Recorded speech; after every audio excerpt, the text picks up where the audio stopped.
ತಮಗೆಲ್ಲರಿಗೂ ಜೈ ಭೀಮ್ ಲಾಲ್ ಸಲಾಂ. ದಲಿತ ಸಂಸ್ಕೃತಿ ಅಧ್ಯಯನ ಮಾಲೆಯ 1ನೇ ಸಂಪುಟದ ಓದುವಿನ ಸರಣಿಯ ಮುಂದುವರಿದ ಭಾಗದಲ್ಲಿ ಅಧ್ಯಾಯ 4 ಆರಂಭಿಕ ಶಿಕ್ಷಣ ಎಂಬ ಕುರಿತು ಓದ್ತಾ ಇದ್ದೀನಿ. ಅಧ್ಯಾಯ 4 ಆರಂಭಿಕ ಶಿಕ್ಷಣ. ರಾಮ್ಜಿ ಸಕ್ಪಾಲ್ ಅವರು ಮಿಲಿಟರಿ ಸೇವೆಯಿಂದ ನಿವೃತ್ತರಾದಾಗ ಅಂಬೇಡ್ಕರ್ ಮಧ್ಯ ಭಾರತದಿಂದ ಕೊಂಕಣದ ದಾಪೂಲಿಗೆ ಬಂದರು. ಆಗ ಅಂಬೇಡ್ಕರ್ಗೆ ಕೇವಲ 2 ವರ್ಷ. ಅವರು 5 ವರ್ಷದವರಿದ್ದಾಗ ದಾಪೋಲಿಯಲ್ಲಿ ಮರಾಠಿ ಮಾಧ್ಯಮದ ಕ್ಯಾಂಪ್ ಶಾಲೆಗೆ 1ನೇ ತರಗತಿಗೆ ಸೇರಿಸಲಾಯಿತು. ಅಂಬೇಡ್ಕರ್ ಅವರು ತಮ್ಮ ಹಿರಿಯ ಸೋದರನ ಜೊತೆ ಪ್ರಾಥಮಿಕ ಶಿಕ್ಷಣವನ್ನು ಆರಂಭಿಸಿದರು. ರಾಮ್ಜಿ ಸಕ್ಪಾಲ್ ಅವರು ಹೆಚ್ಚು ದಿನ ದಾಪೋಲಿಯಲ್ಲಿ ಉಳಿಯಲಿಲ್ಲ. ಅವರು ಅಲ್ಲಿಂದ ಸತಾರಕ್ಕೆ ತೆರಳಿದರು. ಸತಾರಕ್ಕೆ ಬಂದ ಬಳಿಕ ಭೀಮಾಬಾಯಿಯವರ ಆರೋಗ್ಯ ಹದಗೆಟ್ಟಿತ್ತು. ಅಂಬೇಡ್ಕರ್ ಕೇವಲ 6 ವರ್ಷದವರಿದ್ದಾಗ ಭೀಮಾಬಾಯಿ ತೀರಿಕೊಂಡರು. ಅಂಬೇಡ್ಕರ್ ಮತ್ತು ಅವರ ಸಣ್ಣ ಶಾಲಾ ಶಿಕ್ಷಣವನ್ನು ಸತಾರದಲ್ಲಿ ಮುಂದುವರಿಸಿದರು. ಶಾಲೆಯಲ್ಲಿ ಅವರು ತಮ್ಮ ಜಾತಿಗೆ ಅಂಟಿಕೊಂಡಿರುವ ಕಳಂಕದಿಂದಾಗಿ ಹೇಳಲಾಗದ ಹಲವು ಅವಮಾನಗಳನ್ನು ಅನುಭವಿಸಿದರು. ಶಾಲೆಯ ಗುಮಾಸ್ತ ಕೂಡ ಅವರನ್ನು ಮುಟ್ಟುತ್ತಿರಲಿಲ್ಲ. ತರಗತಿಯಲ್ಲಿ ಅವರನ್ನು ಇತರೆ ಮಕ್ಕಳೊಂದಿಗೆ ಸೇರಲು ಬಿಡುತ್ತಿರಲಿಲ್ಲ. ಅವರನ್ನು ಮಕ್ಕಳ ಗುಂಪಿನಿಂದ ಬೇರ್ಪಡಿಸುತ್ತಿದ್ದರು. ತರಗತಿಯಲ್ಲಿ ಒಂದು ಮೂಲೆಯಲ್ಲಿ ಪ್ರತ್ಯೇಕವಾಗಿ ಕುಳಿತುಕೊಳ್ಳುವಂತೆ ಅವರಿಗೆ ಸೂಚಿಸಲಾಗುತ್ತಿತ್ತು. ಶಾಲೆಯಲ್ಲಿ ಕುಳಿತುಕೊಳ್ಳಲು ಉಪಯೋಗಿಸುತ್ತಿದ್ದ ಗೋಣಿಚೀಲವನ್ನು ಪ್ರತಿದಿನ ಮನೆಗೆ ತೆಗೆದುಕೊಂಡು ಹೋಗಬೇಕಾಗಿತ್ತು. ಬಾಯಾರಿದಾಗ ನಲ್ಲಿಯನ್ನು ಮುಟ್ಟಲು ಬಿಡದ ಕಾರಣ ಇತರ ಮಕ್ಕಳಂತೆ ಬಾಯಾರಿಕೆ ನೀಗಿಸಿಕೊಳ್ಳಲು ಅವರಿಗೆ ಸಾಧ್ಯವಾಗುತ್ತಿರಲಿಲ್ಲ. ಬಾಯಾರಿಕೆಯಾದಾಗ ಶಾಲೆಯ ಗುಮಾಸ್ತ ಬಂದು ಮೇಲಿನಿಂದ ಅವರ ಬಾಯಿಗೆ ನೀರನ್ನು ಸುರಿಯುತ್ತಿದ್ದ. ನೀರಿನ ಪಾತ್ರೆಯು ಅವರ ಅಪವಿತ್ರ ದೇಹವನ್ನು ಮುಟ್ಟದಂತೆ ಶಾಲೆಯ ಗುಮಾಸ್ತ ನೋಡಿಕೊಳ್ಳುತ್ತಿದ್ದ.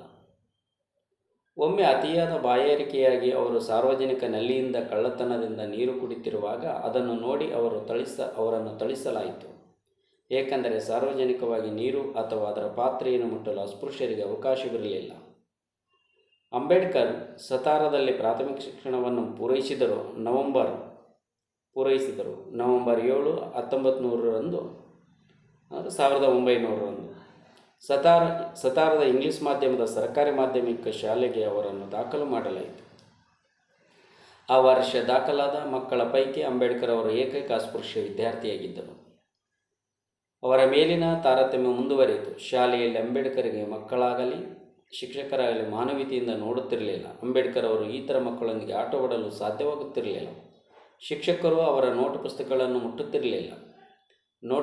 ಮುಟ್ಟುವುದಿರಲಿ. ಅಸ್ಪೃಶ್ಯತೆ ಭಯದಿಂದಾಗಿ ಕೆಲವು ಶಿಕ್ಷಕರು ಅವರ ಕವಿತೆಗಳನ್ನು ವಾಚನ ಮಾಡಲು ಅವಕಾಶ ನೀಡುತ್ತಿರಲಿಲ್ಲ.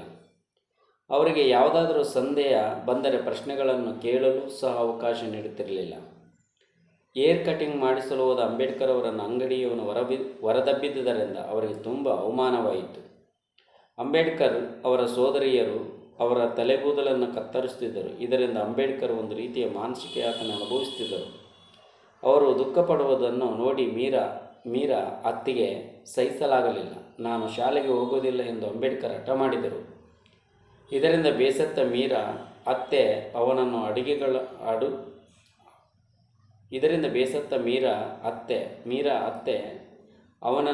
ಆಡುಗಳನ್ನು ಮೇಯಿಸಲು ಕಳಿಸಿದರು. ಇದರಿಂದ ಅವರಿಗೆ ಮತ್ತಷ್ಟು ದುಃಖ ಉಂಟಾಯಿತು. ಅಲ್ಲಿಂದ ಅವರು ಸತಾರ ರೈಲು ನಿಲ್ದಾಣದಲ್ಲಿ ಕೂಲಿ ಕೆಲಸ ಮಾಡಲು ಹೊರಟರು. ಒಂದು ದಿನ ಹಮಾಲಿ ಕೆಲಸವನ್ನು ಮಾಡಿದ್ದ. ಅವರು ಕೂಲಿಯನ್ನು ಕೂಡ ಸಂಪಾದಿಸಿದರು. ರೈಲು ನಿಲ್ದಾಣದಲ್ಲಿ ಅವರು ಕೂಲಿ ಕೆಲಸ ಮಾಡುವ ವಿಷಯ ತಿಳಿದು ಮೀರಾ ಅತ್ತೆ ತುಂಬ ದುಃಖಪಟ್ಟರು. ಅವರೇ ಖುದ್ದು ರೈಲು ನಿಲ್ದಾಣಕ್ಕೆ ಹೋಗಿ ಕೂಲಿ ಮಾಡದಂತೆ ಮನವೊಲಿಸಿ ಅವರ ಕೈ ಹಿಡಿದು ಮನೆಗೆ ಕರೆತಂದರು. ಅತ್ತೆ ಅಳುವುದನ್ನು ನೋಡಿ ಅಂಬೇಡ್ಕರ್ ಅವರಿಗೆ ಓದಿನಲ್ಲಿ ಮತ್ತೆ ಆಸಕ್ತಿ ಮೂಡಿತು. ಇದು ಅಂಬೇಡ್ಕರ್ ಅವರ ಶಿಕ್ಷಣದ ವಾಸ್ತವಿಕತೆಯನ್ನು ತೋರುತ್ತದೆ. ಒಮ್ಮೆ ಅಂಬೇಡ್ಕರ್ ಅವರಿಗೆ ತುಂಬ ಬಾಯಾರಿಕೆಯಾಯಿತು. ನೀರಿನ ದಾಹವನ್ನು ನೀಗಿಸಿಕೊಳ್ಳಲು ಸಾರ್ವಜನಿಕ ನಲ್ಲಿಯಲ್ಲಿ ನೀರು ಕುಡಿದು ಬಿಟ್ಟರು. ಅದನ್ನು ನೋಡಿದ ಕೆಲವರು ಓಡಿ ಬಂದು ಮತ್ತೊಮ್ಮೆ ನಲ್ಲಿಯನ್ನು ಮುಟ್ಟಬಾರದು ಎಂದು ಎಚ್ಚರಿಸಿದ ಜೊತೆಗೆ ಬಾಸುಂಡೆ ಬರುವಂತೆ ಹೊಡೆದರು. ಶಾಲಾ ದಿನಗಳಲ್ಲಿ ಅವರು ಇಂಥ ಹಲವು ಕೈ ಅನುಭವಗಳನ್ನು ಅನುಭವಿಸಿದರು. ಈ ಕೈ ಅನುಭವಗಳಿಂದಾಗಿ ಅವರು ಓದುವುದರ ಬದಲಾಗಿ ಬೇರೆ ಬೇರೆ ಕೆಲಸಗಳಲ್ಲಿ ತೊಡಗಿಸಿಕೊಳ್ಳಲು ಇಚ್ಛಿಸಿದರು. ಈ ಕೈ ಅನುಭವಗಳು ಅವರ ಮನಸ್ಸಿನ ಮೇಲೆ ಅಳಿಸಲಾಗದ ಪರಿಣಾಮಗಳನ್ನು ಬೀರಿದವು. ಬಾಲ್ಯದಿಂದಲೂ ತೋಟಗಾರಿಕೆ ಅವರ ಮನಸ್ಸನ್ನು ಆಕರ್ಷಿಸಿತು. ಅನಂತರ ದನ ಕರುಗಳನ್ನು, ಆಡು ಮೇಕೆಗಳನ್ನು ಸಾಕಲು ಆರಂಭಿಸಿದರು. ಆದರೂ ಓದನ್ನು ಮುಂದುವರಿಸಿದರು. ಪ್ರೌಢಶಾಲೆಯಲ್ಲಿ ಅಧ್ಯಯನ ಮಾಡುತ್ತಿದ್ದಾಗ ಅಲ್ಲಿ ಕೃಷ್ಣಾಜಿ ಕೇಶವ ಅಂಬೇಡ್ಕರ್ ಎಂಬ ಶಿಕ್ಷಕರಿದ್ದರು. ಅವರು ಜಾಣನಾಗಿದ್ದ ಅಂಬೇಡ್ಕರ್ ಅವರನ್ನು ಅತಿಯಾಗಿ ಪ್ರೀತಿಸುತ್ತಿದ್ದರು. ಅಂಬೇಡ್ಕರ್ ಅವರ ಜೊತೆ ಅವರು ಊಟವನ್ನು ಹಂಚಿಕೊಳ್ಳುತ್ತಿದ್ದರು. ಅಂಬೇಡ್ಕರ್ ಅವರ ಪೂರ್ವಿಕರು ರತ್ನಗಿರಿ ಜಿಲ್ಲೆ ಖೇಡ ತಾಲೂಕಿನ ಮಂದಂಗಡ ಎಂಬ ಸಣ್ಣ ಪಟ್ಟಣದಿಂದ 5 ಕಿಲೋಮೀಟರ್ಗಳ ದೂರದಲ್ಲಿರುವ ಅಂಬೇವಾಡಿ ಗ್ರಾಮಕ್ಕೆ ಸೇರಿದವರಾಗಿದ್ದರು.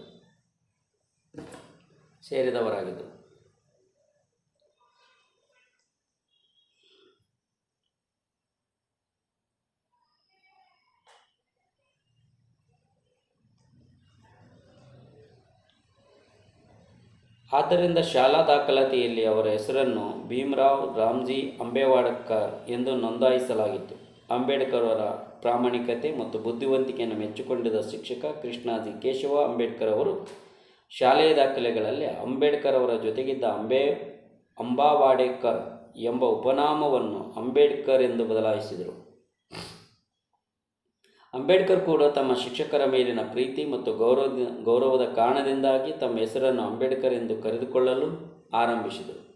ಅಂಬೇಡ್ಕರ್ ಅವರು ತಮ್ಮ ಜೀವನ ಪೂರ್ತಿ ತಮ್ಮ ಪ್ರೀತಿಯ ಶಿಕ್ಷಕರಿಗೆ ಕೃತಜ್ಞರಾಗಿದ್ದರು. ರಾಮ್ಜಿ ಸಕ್ಪಾಲ್ ಅವರು 1904ರಲ್ಲಿ ತಮ್ಮ ನಿವಾಸವನ್ನು ಸತಾರದಿಂದ ಮುಂಬೈಗೆ ಸ್ಥಳಾಂತರಿಸಿದರು. ಮುಂಬೈ ನಗರದ ಜೀವನ ಕಷ್ಟಕರ ಎನಿಸಿದರೂ ತಮ್ಮ ಮಕ್ಕಳ ವಿದ್ಯಾಭ್ಯಾಸ ಸರಾಗವಾಗಿ ನಡೆಯುತ್ತದೆ ಎಂಬ ಆಶಯದಿಂದ ಮುಂಬೈಗೆ ಬಂದರು. ಮುಂಬೈನಲ್ಲಿ ಗಿರಣಿ ಕಾರ್ಮಿಕರು ಹೆಚ್ಚಾಗಿ ವಾಸಿಸುತ್ತಿದ್ದ ಕೆಳ ಪರೇಲಿನ ದಬಕ್ ಚಾಲಿಯಲ್ಲಿ ಸಣ್ಣ ಮನೆಯೊಂದನ್ನು ಬಾಡಿಗೆ ಪಡೆದು ನೆಲೆಸಿದ್ದರು. ಅಲ್ಲಿ ಅಂಬೇಡ್ಕರ್ ಅವರನ್ನು ಮರಾಠ ಹೈಸ್ಕೂಲಿಗೆ ದಾಖಲು ಮಾಡಲಾಯಿತು. ತಮ್ಮ ಮಕ್ಕಳ ಪೈಕಿ ಅಂಬೇಡ್ಕರ್ ಬುದ್ಧಿವಂತ ಮತ್ತು ಕಷ್ಟ ಸಹಿಷ್ಣು ಎಂಬ ಭಾವನೆ ರಾಮ್ಜಿ ಸಕ್ಪಾಲ್ ಅವರ ಅರಿವಿಗೆ ಬಂದಿತ್ತು. ಅವರು ವಾಸ ಮಾಡಲು ಬಾಡಿಗೆಗೆ ಪಡೆದಿದ್ದ ಮನೆಯು ತುಂಬ ಚಿಕ್ಕದಾಗಿತ್ತು. ಮನೆಯ ತುಂಬ ಗೃಹೋಪಯೋಗಿ ವಸ್ತುಗಳು ಮತ್ತು ಪಾತ್ರೆಗಳೇ ತುಂಬಿ ಹೋಗಿದ್ದವು. ಅಡುಗೆ ಮಾಡುವಾಗ ಮನೆಯ ತುಂಬ ಹೊಗೆ ತುಂಬಿ ಹೋಗುತ್ತಿತ್ತು. ಮನೆಯ ಎಲ್ಲರೂ ಊಟ, ನಿದ್ದೆ, ಸ್ನಾನ, ಓದು ಹೀಗೆ ಎಲ್ಲವನ್ನೂ ಒಂದೇ ಕೋಣೆಯಲ್ಲಿ ನಿರ್ವಹಿಸಬೇಕಾಗಿತ್ತು. ತುಂಬ ಇಕ್ಕಟ್ಟಾದ ಜಾಗದಲ್ಲೇ ಅವರು ತಮ್ಮ ಓದನ್ನು ಮುಂದುವರಿಸಿದರು. ಈ ಸಮಸ್ಯೆಗೆ ತಮ್ಮದೇ ಆದ ಪರಿಹಾರವನ್ನು ಕಂಡುಕೊಂಡ ರಾಮ್ಜಿ ಸಕ್ಪಾಲ್ ಅವರು ಮಗನನ್ನು ರಾತ್ರಿ ಬೇಗನೆ ಮಲಗುವಂತೆ ಹೇಳುತ್ತಿದ್ದರು. ಬೆಳಗಿನ ಜಾವ 2 ಅಥವಾ 3 ಗಂಟೆಗೆಲ್ಲ ಎಬ್ಬಿಸಿ ಓದುವಂತೆ ತಿಳಿಸುತ್ತಿದ್ದರು. ಪ್ರತಿನಿತ್ಯ ಇದೇ ಪದ್ಧತಿಯನ್ನು ಅನುಸರಿಸಿದ ಅಂಬೇಡ್ಕರ್ ಸೀಮೆ ಎಣ್ಣೆ ದೀಪದ ಬೆಳಕಿನಲ್ಲಿ ಓದುತ್ತಿದ್ದರು. ನಂತರ ಸ್ವಲ್ಪ ಹೊತ್ತು ಮತ್ತೆ ಮಲಗಿ ವಿಶ್ರಾಂತಿ ಪಡೆದು ನಂತರ ಶಾಲೆಗೆ ಸಿದ್ಧರಾಗುತ್ತಿದ್ದರು. ಹಲವು ತೊಂದರೆಗಳಿದ್ದರೂ ಅವರು ಶಾಲೆಗೆ ನಿಯಮಿತವಾಗಿ ಹೋಗುತ್ತಿದ್ದರು. ಅಂಬೇಡ್ಕರ್ ಅವರು ತಮ್ಮ ತಂದೆ ರಾಮ್ಜಿ ಸಕ್ಪಾಲ್ರಿಂದ ಕಲಿತ ಭಾಷಾಂತರ ಕಲೆ ಮುಂದೆ ಅವರಲ್ಲಿ ಬರವಣಿಗೆ ಶೈಲಿ ವೃದ್ಧಿಯಾಗಲು ಕಾರಣವಾಯಿತು. ತಂದೆಯ ಬಳಿ ಕುಳಿತು ಸಂತ ಕಬೀರರ ಮತ್ತು ತುಕಾರಾಮರ ದೋಹೆಗಳನ್ನು ಮರಾಠಿಯಿಂದ ಹಿಂದಿಗೂ ಮತ್ತು ಹಿಂದಿಯಿಂದ ಮರಾಠಿಗೂ ಭಾಷಾಂತರ ಮಾಡುವ ಮೂಲಕ ಬಾಲ್ಯದಲ್ಲೇ ಭಾಷಾಂತರ ಕಲೆಯನ್ನು ಅಭ್ಯಾಸ ಮಾಡಿಕೊಂಡರು. ಇದರಿಂದಾಗಿ ಪ್ರೌಢಶಾಲೆಯ ಹಂತದಲ್ಲೇ ಅವರಲ್ಲಿ ಅಪಾರವಾದ ಪದ ಸಂಪತ್ತು ಕರಗತವಾಯಿತು. ರಾಮ್ಜಿ ಸಕ್ಪಾಲ್ ಅವರು ಮರಾಠಿ ಭಾಷೆಯಲ್ಲಿ ಪಾಂಡಿತ್ಯವನ್ನು ಪಡೆದಿದ್ದರು.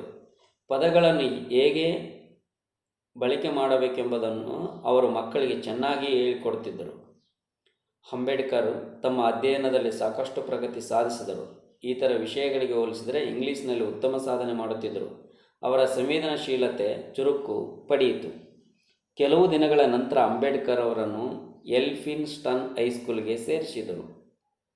ಅಂದಿನ ಕಾಲದಲ್ಲಿ ಎಲ್ಫಿನ್ಸ್ಟೈನ್ ಹೈಸ್ಕೂಲ್ ಪ್ರಸಿದ್ಧ ಶೈಕ್ಷಣಿಕ ಸಂಸ್ಥೆಯಾಗಿತ್ತು. ಅಂತೆ ಅದು ಸಿರಿವಂತರ ಮಕ್ಕಳು ಓದುತ್ತಿದ್ದ ಶಾಲೆಯಾಗಿತ್ತು. ಅಂಬೇಡ್ಕರ್ ಅವರು ಎಲ್ಫಿನ್ಸ್ಟನ್ ಶಾಲೆಯಲ್ಲಿ ಕಲಿಯುತ್ತಿದ್ದ ಏಕೈಕ ಅಸ್ಪೃಶ್ಯ ವಿದ್ಯಾರ್ಥಿಯಾಗಿದ್ದರು. ಸತಾರ ಪ್ರೌಢಶಾಲೆಗೆ ಹೋಲಿಸಿದರೆ ಎಲ್ಫಿನ್ಸ್ಟನ್ ಹೈಸ್ಕೂಲ್ನಲ್ಲಿ ಅಂಬೇಡ್ಕರ್ ಅವರಿಗೆ ಜಾತಿ ಸಲುವಾಗಿ ಅದುವರೆಗೆ ಅನುಭವಿಸುತ್ತಿದ್ದ ತೊಂದರೆಗಳಿಗೆ ಅಲ್ಪ ವಿರಾಮ ದೊರೆಯಿತು. ಮಾರ್ ಜನಾಂಗಕ್ಕೆ ಸೇರಿದ್ದರಿಂದ ಅವರನ್ನು ಸತಾರದಲ್ಲಿ ಕ್ರಿಕೆಟ್ ಆಡಲು ಸೇರಿಸಿಕೊಳ್ಳುತ್ತಿರಲಿಲ್ಲ. ಆದರೆ ಎಲ್ಫಿನ್ಸ್ಟನ್ ಹೈಸ್ಕೂಲ್ನಲ್ಲಿ ಅಂಥ ಯಾವುದೇ ನಿರ್ಬಂಧಗಳಿರಲಿಲ್ಲ. ಎಲ್ಫಿನ್ಸ್ಟನ್ ಹೈಸ್ಕೂಲ್ನಲ್ಲಿ ಅವರು ಕ್ರಿಕೆಟು ಮತ್ತು ಫುಟ್ಬಾಲ್ ಆಟಗಳನ್ನು ಆಡುತ್ತಿದ್ದರು. ಕೆಲವೊಮ್ಮೆ ತಂಡಗಳನ್ನು ಅವರೇ ಮುನ್ನಡೆಸುತ್ತಿದ್ದರು. ಆದರೆ ತರಗತಿಯಲ್ಲಿನ ವಾತಾವರಣವೇನೂ ಬದಲಾಗಲಿಲ್ಲ. ಒಂದು ದಿನ ತರಗತಿಯಲ್ಲಿ ಗಣಿತ ಶಿಕ್ಷಕರಾಗಿದ್ದ ಎನ್.ಎಂ. ಜೋಶಿಯವರು ಅಂಬೇಡ್ಕರ್ ಅವರನ್ನು ಲೆಕ್ಕವೊಂದನ್ನು ಬಿಡಿಸಲು ಕಪ್ಪು ಹಲಿಗೆ ಬಳಿ ಬರುವಂತೆ ಸೂಚಿಸಿದರು. ಇದಕ್ಕೆ ಬೇರೆ ವಿದ್ಯಾರ್ಥಿಗಳು ಆಕ್ಷೇಪ ವ್ಯಕ್ತಪಡಿಸಿದರು. ಸವರ್ಣೀಯ ವಿದ್ಯಾರ್ಥಿಗಳು ತಮ್ಮ ಊಟದ ಬಾಕ್ಸ್ಗಳನ್ನು ಕಪ್ಪು ಹಲಿಗೆಯ ಬಳಿ ಇಡುತ್ತಿದ್ದರು. ಅಂಬೇಡ್ಕರ್ ಅವರು ಕಪ್ಪು ಹಲಗೆಯ ಬಳಿ ಹೋಗುತ್ತಿದ್ದಂತೆ ಮೈಲಿಗೆ ಆಗುತ್ತದೆ ಎಂದು ಭಾರತದಲ್ಲಿ ಮಕ್ಕಳು ಮೈಲಿಗೆ ಆಗುತ್ತವೆ ಎಂದು ಅಂಬೇಡ್ಕರ್ ಅವರು ಕಪ್ಪು ಹಲಗೆಯ ಬಳಿ ಹೋಗುತ್ತಿದ್ದಂತೆ ಮೈಲಿಗೆ ಆಗುತ್ತವೆ ಎಂಬ ಧಾವಂತದಲ್ಲಿ ಮಕ್ಕಳು ಓಡಿ ಹೋಗಿ ತಮ್ಮ ತಮ್ಮ ಊಟದ ಬಾಕ್ಸ್ಗಳನ್ನು ಅಲ್ಲಿಂದ ಎತ್ತಿಕೊಂಡು ದೂರ ಹೋಗಿ ನಿಂತರು. ತಮ್ಮ ತಮ್ಮ ಊಟದ ಡಬ್ಬಿಗಳನ್ನು ಅಲ್ಲಿಂದ ಬೇರೆ ಕಡೆಗೆ ಸ್ಥಳಾಂತರಿಸಿದರು. ಇದರಿಂದ ಲೆಕ್ಕ ಮಾಡಲು ಸಿದ್ಧರಾಗಿದ್ದ ಅಂಬೇಡ್ಕರ್ ಅವರಿಗೆ ಕೋಪ ಬಂದು ಬೋರ್ಡನ್ನೇ ದುರ್ಗುಟ್ಟಿ ನೋಡಿಕೊಂಡು ನಿಂತುಬಿಟ್ಟರು.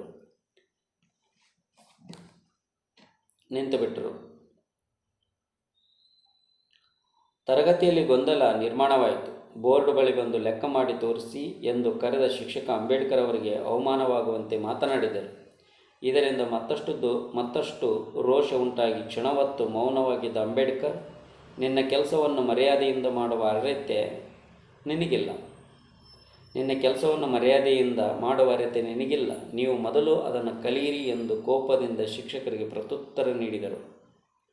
ಡಾಕ್ಟರ್ BR ಅಂಬೇಡ್ಕರ್ ಅವರ ಅಧ್ಯಯನ ಮಾಡಿದ ಮುಂಬೈನ ಎಲ್ಫಿನ್ಸ್ಟನ್ ಹೈಸ್ಕೂಲ್ ಛಾಯಾಚಿತ್ರ.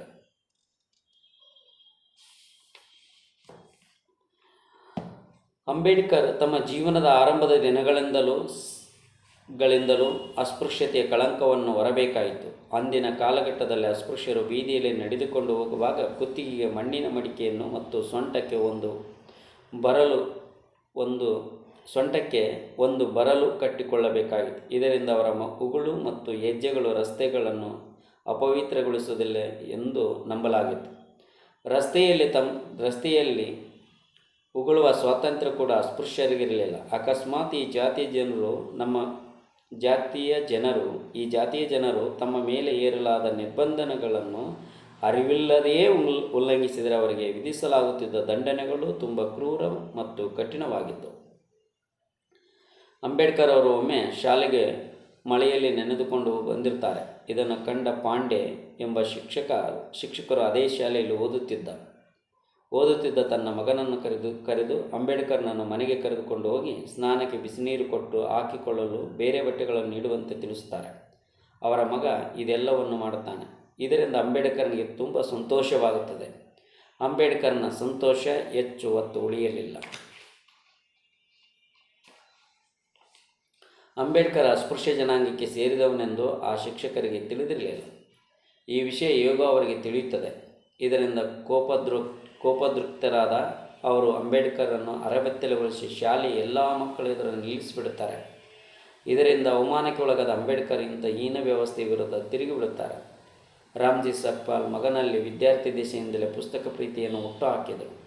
ಇದಕ್ಕೆ ಪೂರಕವಾಗಿ ತಮಗೆ ಕೇಲುಸ್ಕರ್ ಅವರು ಉಡುಗೊರೆಯಾಗಿ ನೀಡಿದ ಲೈಫ್ ಆಫ್ ಗೌತಮ್ ಬುದ್ಧ ಕೃತಿಯನ್ನು ಸಂಪೂರ್ಣವಾಗಿ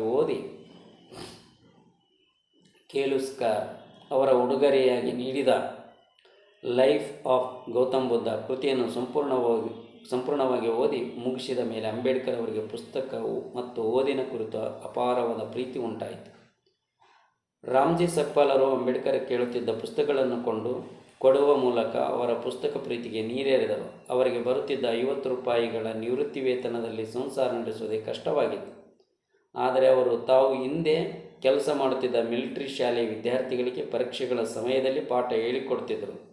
ಇದರಿಂದ ಬರುತ್ತಿದ್ದ ಅಲ್ಪ ಸ್ವಲ್ಪ ಹಣದಲ್ಲಿ ಅಂಬೇಡ್ಕರ್ ಅವರಿಗೆ ಪುಸ್ತಕಗಳನ್ನು ಕೊಡಿಸ್ತಿದ್ದರು. ಕೆಲವೊಮ್ಮೆ ಮಗನಿಗೆ ಪುಸ್ತಕ ಕೊಡಿಸಲು ಮದುವೆಯಾಗಿದ್ದ ತಮ್ಮ ಹೆಣ್ಣು ಮಕ್ಕಳಾದ ಮಂಜುಳಾ ಮತ್ತು ತುಳಸಿಯವರಿಂದ ನಿವೃತ್ತಿ ವೇತನ ಬಂದಾಗ ವಾಪಸ್ ಕೊಡ್ತೇನೆ ಎಂದು 1 ಅಥವಾ 2 ರೂಪಾಯಿ ಸಾಲ ಕೂಡ ತೆಗೆದುಕೊಳ್ಳುತ್ತಿದ್ದರು. ಅಂಬೇಡ್ಕರ್ ಅವರ ಅಣ್ಣ ಆನಂದನಿಗೆ ತಬಲಾ ಎಂದರೆ ತುಂಬ ಇಷ್ಟ. ಇವನು ಉತ್ತಮವಾಗಿ ತಬಲಾ ನುಡಿಸುತ್ತಿದ್ದ. ಅವನಿಂದ ಅಂಬೇಡ್ಕರ್ ಸಹ ತಬಲಾ ನುಡಿಸುವುದನ್ನು ಕರಗತ ಮಾಡಿಕೊಂಡರು. ಶಾಲೆಯಲ್ಲಿ ಯಾವುದಾದರೂ ಸಮಾರಂಭ ನಡೆದರೆ ಅಂಬೇಡ್ಕರ್ ತಬಲಾ ನುಡಿಸುತ್ತಿದ್ದರು. ಮುಂಬೈನಲ್ಲಿ ಗೋಕುಲಾಷ್ಟಮಿಯನ್ನು ಅತ್ಯಂತ ಸಂಭ್ರಮದಿಂದ ಆಚರಿಸಲಾಗುತ್ತದೆ. ಗೋಕುಲಾಷ್ಟಮಿಯ ಸಂದರ್ಭದಲ್ಲಿ ನಡೆಯುವ ಮೊಸರಿನ ಕುಡಿಕೆ ಹೊಡೆಯುವ ಸ್ಪರ್ಧೆಯಲ್ಲಿ ಅಂಬೇಡ್ಕರ್ ಕೂಡ ಭಾಗವಹಿಸುತ್ತಿದ್ದರು. ಅವರು ಹೈಸ್ಕೂಲ್ನಲ್ಲಿದ್ದಾಗಲೇ ಶೇಕ್ಸ್ಪಿಯರ್ನ ಕಿಂಗ್ ಲಿಯರ್ ನಾಟಕದಿಂದ ಸ್ಫೂರ್ತಿ ಪಡೆದ ಅಂಬೇಡ್ಕರ್ ದಿ ಗುಡ್ ಗರ್ಲ್ ಎಂಬ ನಾಟಕವನ್ನು ಬರೆದಿದ್ದರು. ಅದನ್ನು ತನ್ನ ಸುತ್ತಮುತ್ತಲಿನವರಿಗೆ ಹೇಳಿಕೊಟ್ಟು ಎಲ್ಲರಿಂದ ಪ್ರಶಂಸೆಗೆ ಗಳಿಸಿದರು. ಅಂಬೇಡ್ಕರ್ ಅವರು ಹೈಸ್ಕೂಲಿನ ಕೊನೆಯ ತರಗತಿಯಲ್ಲಿದ್ದಾಗ ಒಂದು ದಿನ ತರಗತಿಯಲ್ಲಿ ಇತಿಹಾಸದ ಶಿಕ್ಷಕರಾದ ಮಾಧವರಾವ್ ಕೇಶವರಾವ್ ಕರಂದೀಕರ್ ಅವರು ರೋಮನ್ ಸಾಮ್ರಾಜ್ಯದಲ್ಲಿ ಅತಿರಂಜನೆ ವ್ಯಕ್ತಿತ್ವವನ್ನು ಹೊಂದಿದ್ದ ರಾಜ ಜೂಲಿಯಸ್ ಸೀಸರ್ನ ಕುರಿತು ಅಭಿನಯಾತ್ಮಕವಾಗಿ ಪಾಠ ಮಾಡುತ್ತಿದ್ದರು. ತರಗತಿಯ ಒಂದು ಮೂಲೆಯಲ್ಲಿ ಕುಳಿತಿದ್ದ ಅಂಬೇಡ್ಕರ್ ಅಂದಿನ ಪಾಠ ಕೇಳುತ್ತಾ ಒಂದು ರೀತಿಯ ರೋಮಾಂಚನಕ್ಕೊಳಗಾಗಿದ್ದರು. ಜೂಲಿಯಸ್ ಸೀಸರ್ನ ಅದ್ದೂರಿ ಜೀವನ ಶೈಲಿ, ಸರ್ವಾಧಿಕಾರಿ ಧೋರಣೆಗಳು, ಅದನ್ನು ವಿರೋಧಿಸಿದ ರೋಮನ್ ಜನತೆ, ಹೀಗೆ ಅಂದಿನ ಪಾಠದ ಎಲ್ಲ ವಿಷಯಗಳು ಅಂಬೇಡ್ಕರ್ ಅವರಿಗೆ ಒಂದು ರೀತಿಯಲ್ಲಿ ಅತ್ಯಂತ ಆಸಕ್ತಿದಾಯಕವಾಗಿದ್ದವು. ಜೂಲಿಯಸ್ ಸೀಸರ್ನ ಜೀವನ ಪರಿಚಯವನ್ನು ಕೇಳಿದ ಅಂಬೇಡ್ಕರ್ಗೆ ಜೂಲಿಯಸ್ ಸೀಸರ್ ಮತ್ತು ರೋಮನ್ ಸಾಮ್ರಾಜ್ಯದ ಕುರಿತು ಮತ್ತಷ್ಟು ವಿಷಯಗಳನ್ನು ತಿಳಿದುಕೊಳ್ಳಬೇಕೆಂಬ ಆಸಕ್ತಿ ಉಂಟಾಯಿತು. ತರಗತಿಯ ನಂತರ ಎಲ್ಲ ಮಕ್ಕಳು ವಿವಿಧ ಚಟುವಟಿಕೆಗಳಲ್ಲಿ ತೊಡಗಿದರೆ ಅಂಬೇಡ್ಕರ್ ಅವರ ಮನಸ್ಸಿನಲ್ಲಿ ಸೀಸರ್ ಮತ್ತು ರೋಮನ್ ಸಾಮ್ರಾಜ್ಯವೇ ತುಂಬಿ ಹೋಗಿತ್ತು. ಏನಾದರೂ ಮಾಡಿ ರೋಮನ್ ಸಾಮ್ರಾಜ್ಯದ ಕುರಿತು ಎಷ್ಟು ಕೃತಿಗಳಿವೆಯೋ ಅಷ್ಟನ್ನು ಓದಿ ಮುಗಿಸಿಬಿಡಬೇಕೆಂದು ನಿರ್ಧಾರ ಮಾಡಿದರು. ಆದರೆ ಅಷ್ಟೊಂದು ಪುಸ್ತಕಗಳನ್ನು ನನಗೆ ಓದಲು ಎಲ್ಲಿ ಸಿಗುತ್ತವೆ? ಕೊಂಡುಕೊಳ್ಳಲು ಹಣ ಬೇಕು. ಅಷ್ಟೊಂದು ಹಣವನ್ನು ಹೊಂದಿಸುವುದಾದರೆ ಹೇಗೆ? ತಂದೆಗೆ ಬರುತ್ತಿರುವ ನಿವೃತ್ತಿ ವೇತನದಿಂದ ಕುಟುಂಬದ ನಿರ್ವಹಣೆ ಮಾಡುವುದೇ ಕಷ್ಟ. ಅಪ್ಪನಿಗೆ ಹೇಳಿದರೆ ಏನಾದರೂ ಮಾಡಿ ಕೊಡಿಸಿಯಾರು. ಆದರೆ ಅಪ್ಪನಿಗೆ ಮತ್ತಷ್ಟು ಕಷ್ಟ ಕೊಡುವುದು ಬೇಡ ಎಂದು ಅಂಬೇಡ್ಕರ್ ಮನಸ್ಸಿನಲ್ಲೇ ತೀರ್ಮಾನ ಮಾಡಿಕೊಂಡರು.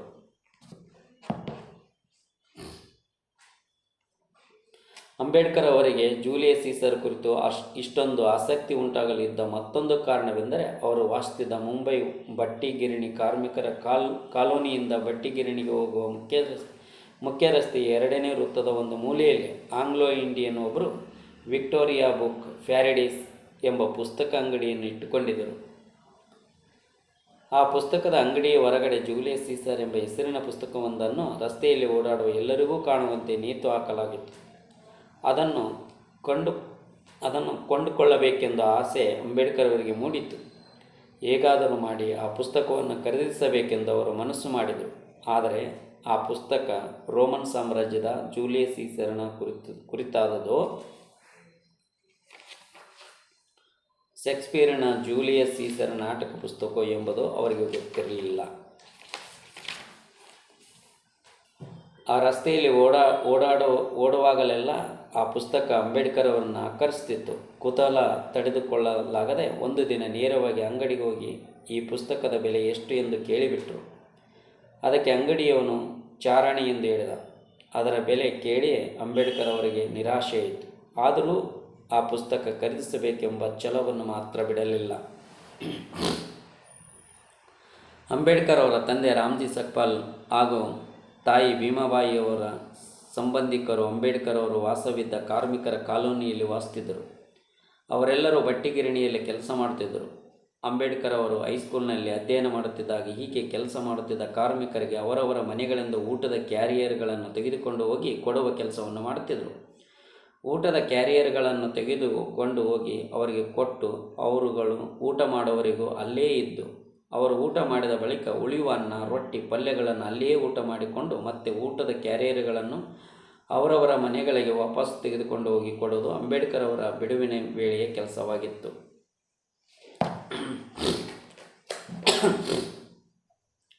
ಒಂದು ದಿನ ಎಲ್ಲರಿಗೂ ಊಟದ ಕ್ಯಾರಿಯರ್ಗಳನ್ನು ಕೊಟ್ಟು ಅವರು ಊಟ ಮಾಡುವವರೆಗೂ ಅಲ್ಲೇ ಇದ್ದು ಊಟದ ಕ್ಯಾರಿಯರ್ಗಳನ್ನು ತೆಗೆದುಕೊಂಡು ಹೋಗುವ ಸಮಯದಲ್ಲಿ ಆ ಕಾರ್ಮಿಕರ ಬಳಿ ತಾನೊಂದು ಪುಸ್ತಕ ಕೊಳ್ಳಬೇಕಾಗಿದೆ. ಅದಕ್ಕೆ 4 ಆಣೆ ಆಗುತ್ತದೆ ಎಂದು ಪುಸ್ತಕದ ಅಂಗಡಿಯವರು ತಿಳಿಸಿದ್ದಾರೆ. ನನ್ನ ಬಳಿ ಹಣ ಇಲ್ಲ ಎಂದು ತನ್ನ ಕಷ್ಟವನ್ನು ಕಾರ್ಮಿಕರುಗಳ ಬಳಿ ಹೇಳಿದ. ಬಾಲಕನ ಈ ಮಾತುಗಳನ್ನು ಕೇಳಿದ ಕಾರ್ಮಿಕರು ಪುಸ್ತಕ ಕೊಳ್ಳುವ ಅವನ ಇಚ್ಛೆಯನ್ನು ಅರಿತು ಸಂತೋಷಗೊಂಡರು. ಎಲ್ಲರೂ ಸೇರಿ ಅವರಿಂದಾದಷ್ಟು ಹಣ ಸಂಗ್ರಹಿಸಿ 4 ಆಣೆ ಹಣವನ್ನು ವ್ಯವಸ್ಥೆ ಮಾಡಿಕೊಟ್ಟರು. ಅಂಬೇಡ್ಕರ್ ಅವರಿಗೆ ಇದರಿಂದ ಅಪಾರವಾದ ಸಂತೋಷವಾಯಿತು. ಊಟದ ಕ್ಯಾರಿಯರ್ಗಳನ್ನು ತೆಗೆದುಕೊಂಡು ಹೊರಟ ಅವರಿಗೆ ಕ್ಯಾರಿಯರ್ಗಳನ್ನು ಅವರವರ ಮನೆಗಳಿಗೆ ತಲುಪಿಸಿ ಹಿಂದಿರುಗಿ ಬಂದು ಪುಸ್ತಕದ ಅಂಗಡಿಗೆ ಹೋಗುವಷ್ಟು ಸಮಯ ಕಾಯಲು ಕೂಡ ಸಾಧ್ಯವಾಗಲಿಲ್ಲ. ಬಟ್ಟಿ ಗಿರಣಿಯಿಂದ ಹೊರಟ ಅಂಬೇಡ್ಕರ್ ನೇರ ಪುಸ್ತಕದ ಅಂಗಡಿಯ ಬಳಿ ಬಂದರು. ಅಲ್ಲೇ ಹೊರಗಡೆ ಊಟದ ಕ್ಯಾರಿಯರ್ಗಳನ್ನೆಲ್ಲ ಒಂದು ಬದಿಯಲ್ಲಿಟ್ಟು ಅತ್ತ ನೋಡದೆ ಸೀದಾ ಪುಸ್ತಕದ ಅಂಗಡಿಯನ್ನು ಪ್ರವೇಶಿಸಿದರು. 4 ಆಣೆ ನೀಡಿ ಆ ಪುಸ್ತಕವನ್ನು ಕೊಂಡುಕೊಂಡರು. ಪುಸ್ತಕವನ್ನು ಕೈಯಲ್ಲಿಟ್ಟುಕೊಂಡಾಗ ಅಂಬೇಡ್ಕರ್ ಅವರಿಗೆ ಇಡೀ ರೋಮನ್ ಸಾಮ್ರಾಜ್ಯವೇ ಅವರ ಕೈಗೆ ಸಿಕ್ಕಿದಷ್ಟು ಸಂತೋಷವಾಗಿತ್ತು. ಅಂಬೇಡ್ಕರ್ ಅವರು ಯೌವನದಲ್ಲಿ ಅತಿಯಾದ ಓದುವ ಉತ್ಸಾಹವನ್ನು ಬೆಳೆಸಿಕೊಂಡಿದ್ದರು. ತರಗತಿ ಪುಸ್ತಕಗಳನ್ನು ಓದುವ ಜೊತೆಗೆ ಇತರ ವಿದ್ವಾಂಸರು, ರಾಜಕಾರಣಿಗಳು ಮತ್ತು ರಾಜನೀತಿ ತಜ್ಞರ ಕುರಿತಾದ ಪುಸ್ತಕಗಳನ್ನು ಹೆಚ್ಚು ಹೆಚ್ಚು ಓದಲು ಇಷ್ಟಪಡುತ್ತಿದ್ದರು. ಅವರಲ್ಲಿನ ಈ ವ್ಯಾಪಕ ಓದುವಿಕೆಯೇ ಅವರಲ್ಲಿ ಆಳವಾದ ಜ್ಞಾನ ಮತ್ತು ಐತಿಹಾಸಿಕ ದೃಷ್ಟಿಕೋನಗಳು ಬೆಳೆಯಲು ಪ್ರಮುಖ ಕಾರಣಗಳಾದವು. ಅವರು ಶಾಲೆಯಲ್ಲಿ ರ್ಯಾಂಕ್ ಬರುವುದಕ್ಕೆ ಹೆಚ್ಚು ಒತ್ತು ನೀಡಲಿಲ್ಲ, ಬದಲಾಗಿ ಜ್ಞಾನವನ್ನು ಬೆಳೆಸಿಕೊಳ್ಳುವುದು ಅವರಿಗೆ ಮುಖ್ಯವಾಗಿತ್ತು. ಈ ಪುಸ್ತಕ ಪ್ರೀತಿಯೇ ಮುಂದೆ ಇಡೀ ವಿಶ್ವದಲ್ಲಿ ಅತ್ಯಂತ ದೊಡ್ಡ ವೈಯಕ್ತಿಕ ಗ್ರಂಥಾಲಯ ಸೃಷ್ಟಿಯಾಗಲು ಕಾರಣವಾಯಿತು. ಅಸ್ಪೃಶ್ಯ ಜನಾಂಗಕ್ಕೆ ಸೇರಿದವರು ಎಂಬ ಕಾರಣಕ್ಕಾಗಿ ಅಂಬೇಡ್ಕರ್ ಅವರನ್ನು ಸಮಾಜ ನಡೆಸಿಕೊಂಡ ರೀತಿ ಅಮಾನವೀಯವಾದದ್ದು. ಅಂಬೇಡ್ಕರ್ ಅವರು ತಮಗೆ ಅವಮಾನವಾದಾಗಲೆಲ್ಲ ಸುಮ್ಮನೆ ಅವುಗಳನ್ನು ಅನುಭವಿಸಿ ಕೂಡಲಿಲ್ಲ, ಬದಲಾಗಿ ಬಾಲಕನಿದ್ದಾಗಲೇ ಸಾಮಾಜಿಕ ಅನಿಷ್ಟಗಳ ಕುರಿತು ಪ್ರಶ್ನಿಸಲು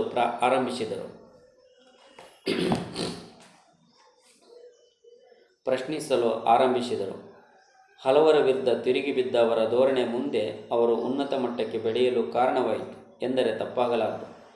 ಸವರ್ಣೀಯರ ಇಂಥ ಹಲವು ಉದ್ದೇಶಪೂರ್ವಕ ಅವಮಾನಗಳ ಹೊರತಾಗಿಯೂ ಅಂಬೇಡ್ಕರ್ ಅವರು ಕಷ್ಟಪಟ್ಟು ತಮ್ಮ ವಿದ್ಯಾಭ್ಯಾಸವನ್ನು ಮಾಡಿದರು. ತಮ್ಮ ಅಧ್ಯಯನದಲ್ಲಿ ಉತ್ತಮ ಸಾಧನೆ ಮಾಡಿದ ಅವರು 1907ರಲ್ಲಿ ಮೆಟ್ರಿಕ್ಯುಲೇಷನ್ ಪರೀಕ್ಷೆಯಲ್ಲಿ ಉತ್ತೀರ್ಣರಾದರು. ಅವರಿಗೆ ಪರ್ಷಿಯನ್ ಭಾಷೆಯಲ್ಲಿ ಅತಿ ಹೆಚ್ಚು ಅಂಕಗಳು ಬಂದಿದ್ದವು.